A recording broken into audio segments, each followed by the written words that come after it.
To be honest, this is probably going to be and I'm going to say this at this table, the most pro-black president that we've had in our lifetime.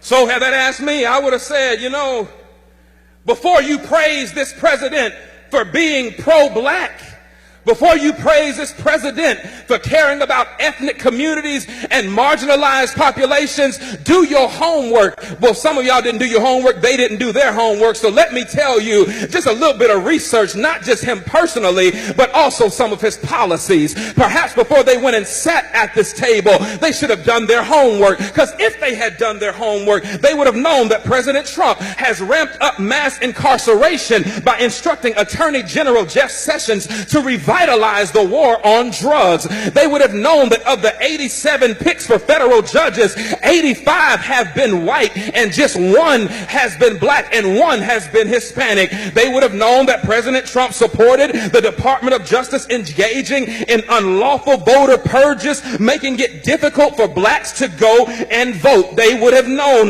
that Trump is ending protection for predatory lenders, which disproportionately harm black people. They would have known that he is ignoring the affordable housing crisis by ordering HUD to triple the rents of poor tenants in public housing, which mostly affect black people. Do your homework. They would have known that he is proposing cutting $200 billion over the next 10 years from supplemental nutrition assistance programs that will bring more hunger in black and brown communities. They would have known that Trump is worsening the health of black communities through environmental deregulation, which disproportionately harms black people through exposure to pollution. Now, that's just a few on the policy side, but you don't have to go too far to ask what about him personally would make me know that he is not pro-black. I'm glad you asked, because in 1970, Trump's real estate company tried to avoid renting apartments to black tenants and gave preferential treatment to white tenants. He began his 2016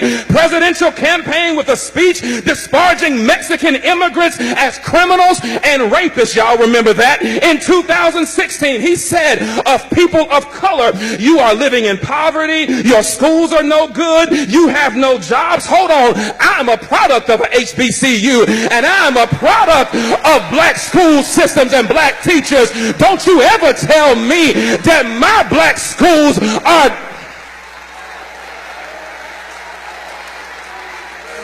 Hold on, I ain't done. He says you have no jobs, so what do you have to lose from electing me? In 2017, Trump said 15,000 recent immigrants from Haiti all have AIDS, and 40,000 Nigerians once seeing the United States would want to go back to their huts in Africa. He spent years suggesting that the nation's first black president was not a citizen of these United States. He called Puerto Ricans who's criticized his administration's response to Hurricane Maria. He called them politically motivated ingrates.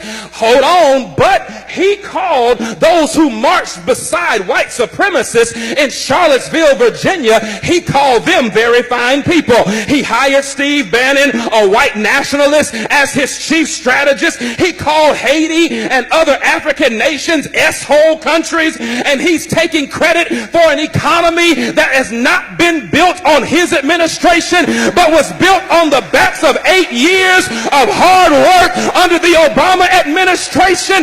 Negroes, please, don't you come up in here talking about this is the most pro-black president that you have ever seen when the record suggests that he cares nothing about people of color.